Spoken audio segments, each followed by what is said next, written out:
This is a show where I encourage you and I enlighten you. But most of all, I remind you that if you don't take care of your emotions will be in control of you. On this show, we talk about everything under the sun.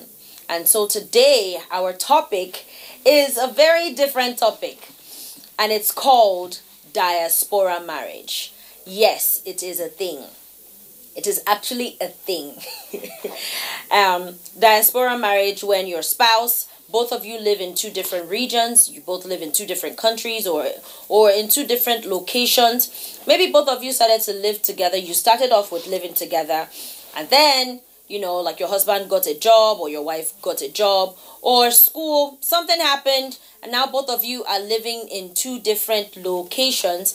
You guys are not fighting. You guys are actually happily married. You're just living in two different in two different locations. And so this is a topic that I know so well. I got married in 2011. I was born and raised in America. Got married in 2011. Came to Nigeria and did my NYSC in 2015. I went back to Nigeria and my husband and I were having immigration problems. And it just wasn't as smooth as we thought that it would be. It was hard to find an affidavit. It was hard to just find a whole lot of things. So when you see people living apart, first of all, what really annoys me the most is when people question you and they ask you all these kind of questions as if you are not in the marriage, as if you don't know what is best for you, as if both of you did not plan, and as if both of you are still not planning, and so I really felt that this is a very important topic because I know too many people who are going through this. People who come from army homes and from police homes and government homes and all of that. These are people who move around a whole lot, and some people don't want to take their children with them, moving them from state to state, from country to country. So they just let their wives or husbands just stay in one location, and then the other person goes, and they have an understanding about it. They have planned, Now,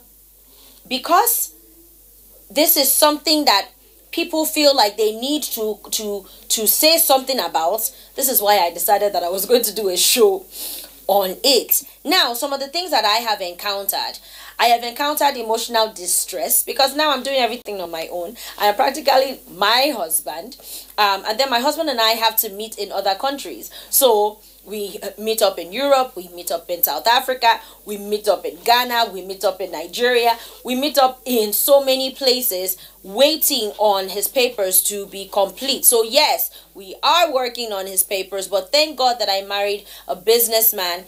I married a man who is not just a pastor, but he is a cinematographer and he is a businessman. He travels a lot, at least twice or three times a month. He is out of the country, and when he gives me that date, if it's convenient for me, because I am also doing a nursing program in New York, so if it's convenient at that time, then we plan to meet. So when people come up and they are questioning you and talking to you like you're a child, or talking to you like you don't know what you're doing, it is very annoying because it is frustrating already for us who are living apart. So don't think that is something that we originally planned. And then again, I know people who have actually planned this. I know people who have planned that, why don't we stay apart like for 5 years or for 6 years and build in 2 different countries or build in 3 different countries, and then we come back together. Now, some of you will say that is not healthy, but you know what? Nothing is healthy. No. Everything is healthy if there's an understanding. Because even in dysfunction, if dysfunction is very, very frequent, notice that even an abnormality becomes normal when it's consistent. And that is not a good thing in that context. But in this context, when you say, the marriage is not healthy now because 2 of you are not together. No. What is the number 1 ingredient in marriage that makes the marriage work? Is communication. If both of you are communicating on a daily basis, if both of you are running your business together, you are on the same journey. There was a show that a topic that I did on this show on divorce, and I know that I spoke about, and my guest too also spoke about, going in the same direction. Marriage is about going in the same direction. It's not just about living under the same roof. It's about going in the same direction. Both of you are on the same trajectory. So my husband and I are going in the same direction. Right now, as of today, we may be sitting down in different boats, but we are going towards the same place. He is working things out for me in Nigeria or in London, and I am working things out for him in America. And also in Nigeria, because I own a lot of businesses here too as well. So I mean, you can't just conclude that it is not healthy. I've had people come up to me, it is not healthy, two of you are just living in two different places. Like, no. What makes it healthy is that you have a sound relationship. Yes, I do understand.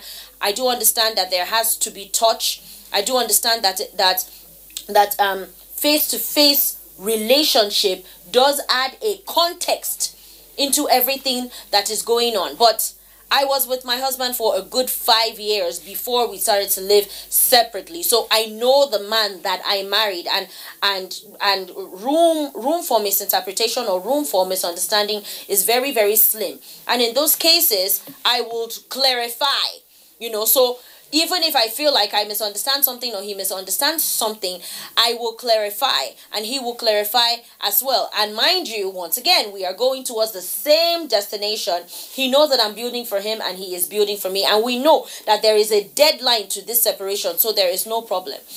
So I have a guest today who really, there's no other person that can actually really talk about diaspora marriage like her. She is a beautiful woman. She is a young bride, and her husband and her are working on immigration, just as I am working on immigration. And see, there's something that you people need to understand about immigration.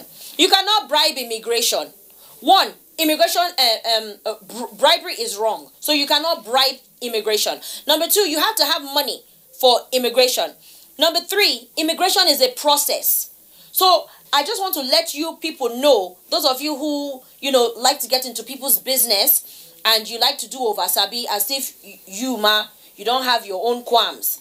Those of you who like to be questioning people who are in diaspora marriages, how it is not healthy, how both of you should do something now. It is either like he comes there or she comes here.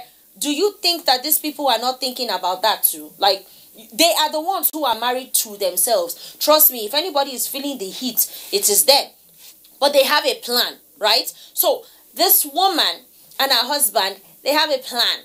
This is a diaspora marriage. It is nothing that they prayed for. It is nothing that they planned for, but they found themselves where they are. And you know what they say, love conquers all. Even though love is not the only thing that makes a marriage work, but really, when you're dealing with something as heavy as immigration, oh, trust me, you will depend on God, and most importantly, you will depend on love. So I'm just going to take a quick break and you will meet my guest. Stay tuned.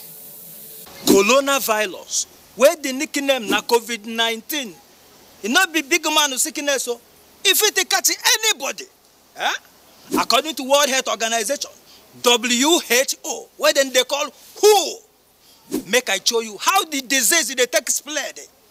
Oga travel go abroad, come back with symptoms of COVID-19 infection. As he land for airport, driver go carry and come house. His wife and pikin welcome her. Cook arrange food for Oga.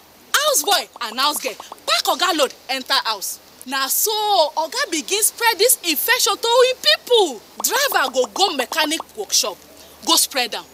Cook go open market to go buy one or two things. She go spread am too. Even house cleaner go back her house, go spread the same infection. Now so this coronavirus begin take style dey spread from family to we country people. So therefore, make we join hands obey all the instructions wey government and our medical people don't give us. So wash your hands with water and soap regularly, or use hand sanitizer. No go join body for where people gather plenty. Maintain social distancing. Above all, stay in a house as government don't advise. Stop unnecessary waka about. So make we not spread this virus. Coronavirus. No be only big man like me they catch you. If it catch anybody, even poor man yourself fit to get out. So make we join hand together. Take stop with this deadly disease where they kill our people and they never get the cure. Together, we go overcome if we do all the things wey dem tell us to do.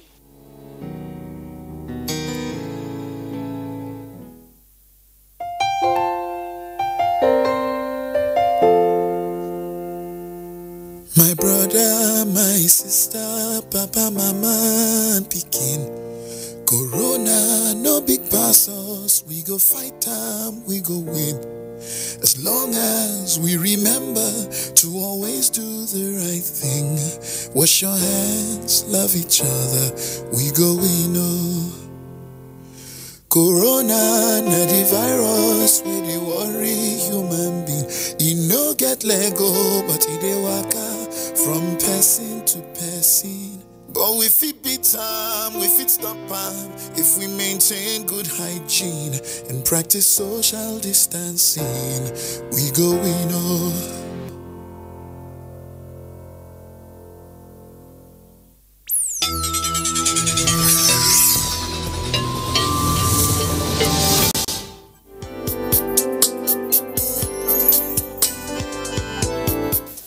Welcome back to Emotions with O Menasa. Today we have been talking about diaspora marriage, and I have a guest here with me, and her name is Rosemary Brightbill. Thank you so much for being here today. Thank you very much. So what happened? Because now, like, you had done this wedding and everything was going to be hunky-dory, and you know, two of you are going to jump on the plane and go. So what happened? Yeah, I applied for a visa. The plan was him will be going, then I will apply for a visa, then I would join him over. But I went to I applied for the visa and I was denied. I think I was denied. Grounds? I was denied. I think I applied for the wrong visa. Okay. Yeah. Okay. I applied for B1, B2. Okay. And that's the wrong visa. Okay. I should have applied for spouse. Yes. Yeah. So I applied for the wrong visa. You know, it happened in between 1 month. I was denied, I think, June, and I had a miscarriage July. So that's thing. So like a double whammy. Yeah, double thing happening to me at the same certain time, you know. But I just appreciate God for the man I married. What are some of the things that you have encountered, some of the criticisms that you may have encountered, either from family or even from strangers? Because in my own case, a total stranger will take it upon them, say, why? You know? And I find that to be so intrusive and so rude. And if I'm not a strong person, and if I don't know what I'm doing, or if I'm not sure of the man I married, just as you are sure of your man, like, that's how my wheels too will be turning. It's true, maybe this, maybe that. What are the voices that you've heard? Wow, that's a challenge to me. You know, they said what you let in will break you. You know, at some point in my life, I do let in those talks. You know, my family, they are loving family. Like my mom, particularly, she said, when is your husband coming? I want to come to your place to do. Oh my God, that's just what she's crying. No, she's not. She's not bothered about. Your husband is there. Are you sure he's coming? You know, it's at first the words hits me from the close friends, from people I'm living around. They'll keep asking me, how is your... Sometimes, you know, I block like 7 numbers from WhatsApp.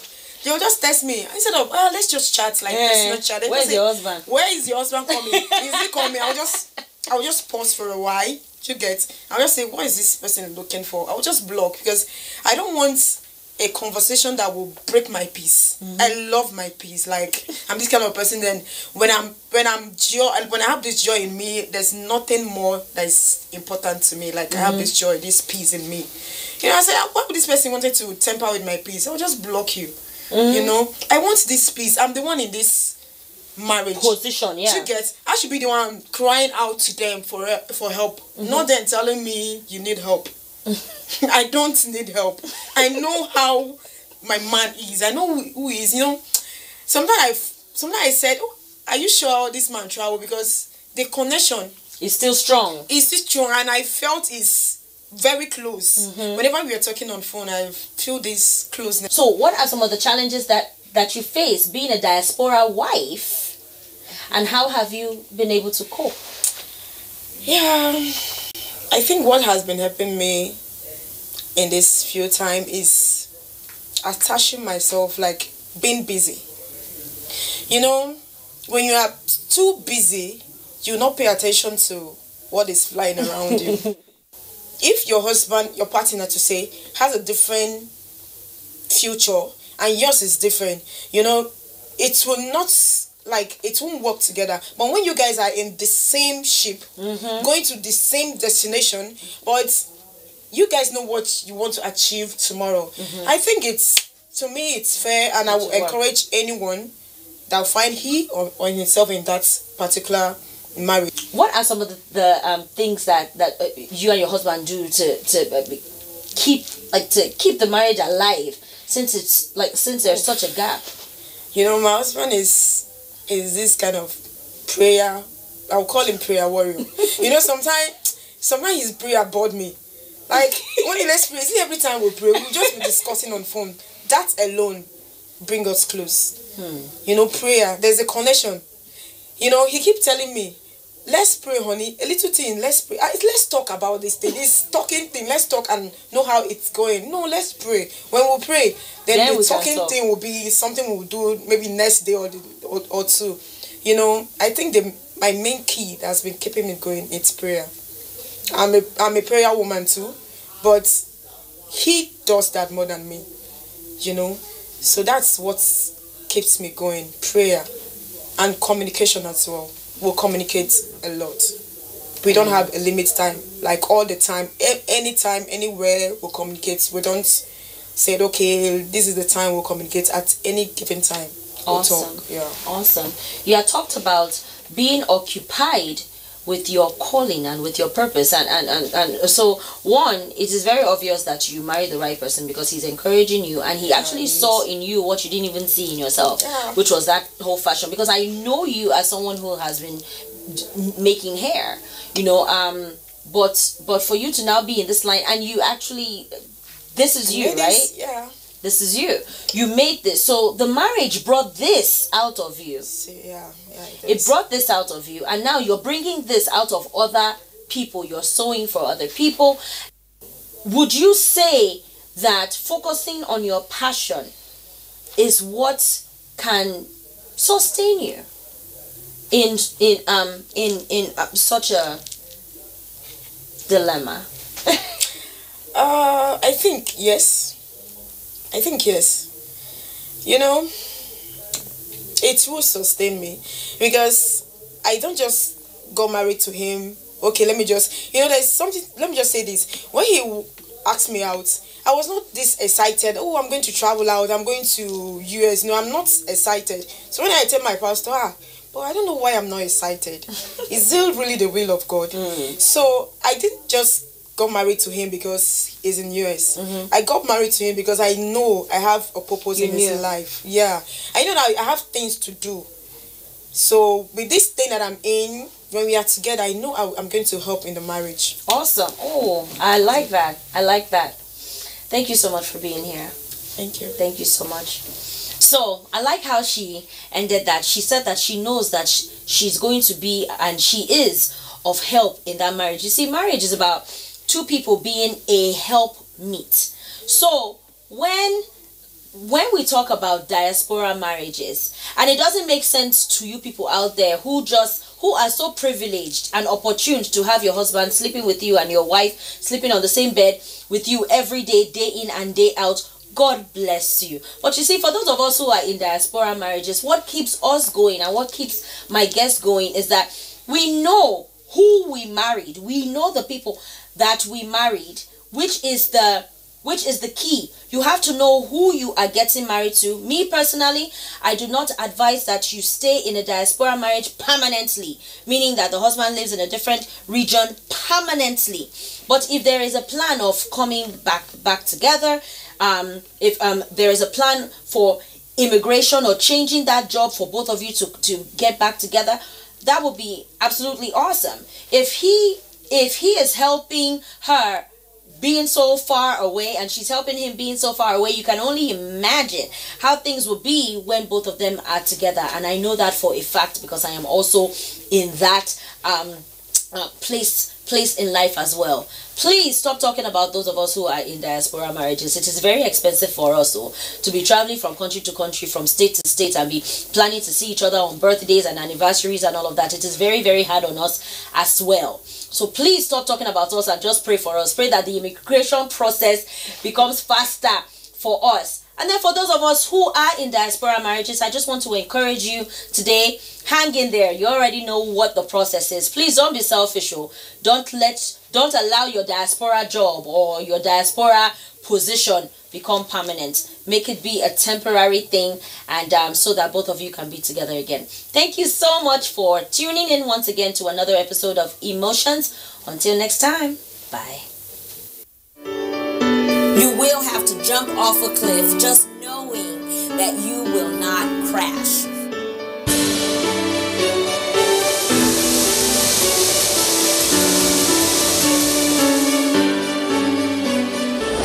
Let me tell you, everybody has their baggage and everybody has their demon. So you might as well deal with your own demon and everything will work out fine.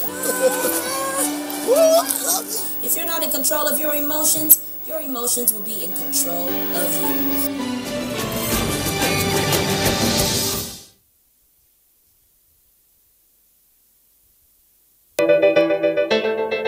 Understanding the universal language and timeless qualities that every great art piece exudes is a quest for many. Art is a means of communication, a symbol of humanity, depicting aesthetics in various forms.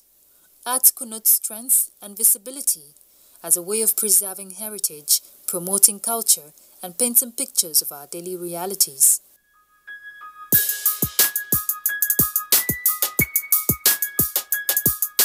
This young artist examines tales of the eyes, mind, and body through his works.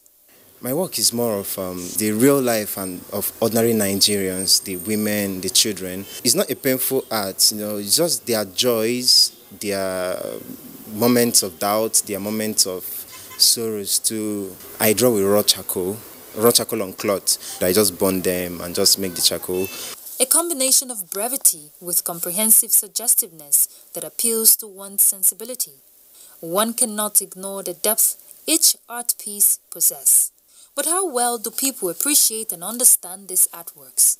You can see they are about to cross the road. So I saw the painting that you look before you leap. The child at the mother's back is relaxed. That means she trusted the mother so much that she's capable of protecting her from any danger. When I look at that painting or this one, it tells me something, and I'm able to understand the strength of a woman. And looking at this painting, I could easily relate with the average Nsukka woman. I'm from Nsukka. That's the strength of the Nsukka woman. I like the media charcoal work. I've used it before, and I like the way he's using it in his pictures to create definition, to show light and shadow. Yeah. So particularly, I like this artwork because of the theme, showing independence, and because I like being an independent woman, and I believe every woman should be independent and they can be able to do anything that they desire to do. One or two things that I'll pick here is that it teaches us about what are we proposing in the narrative structures. Look at the woman in the deer is showing that, okay, you can better yourself where you are. Not necessarily when you move to cities. So people in the rural area, they too, if you are content with what you have. Every art piece speaks to the soul, with its peculiar references to details, although we may sometimes get lost while trying to understand its central message, and this can only be related by the artist. This is one of my favorite pieces. The piece is actually recent. I titled the work The Gaze. for some reason, something captures their attentions, and whatever they are looking at, it's not making them sad, it's not making them happy. Children actually look up to their parents to see whatever they are doing. And there's this saying that history repeats itself. And so I try to use this piece to show a girl, to show the world whom she is in the light of day. And I used it to apply to relationships between people, to apply to marriages. I see openness and transparency as one of the strong keys to a successful, cordial relationship. Every artist has a unique approach and diversity to its interpretation. However, despite its broad approach to our daily realities, art appreciation and collection still poses a major challenge in this part of the world. Promoting art in primary schools especially. We try to encourage children from the beginning, the primary schools, the importance of arts. They will understand that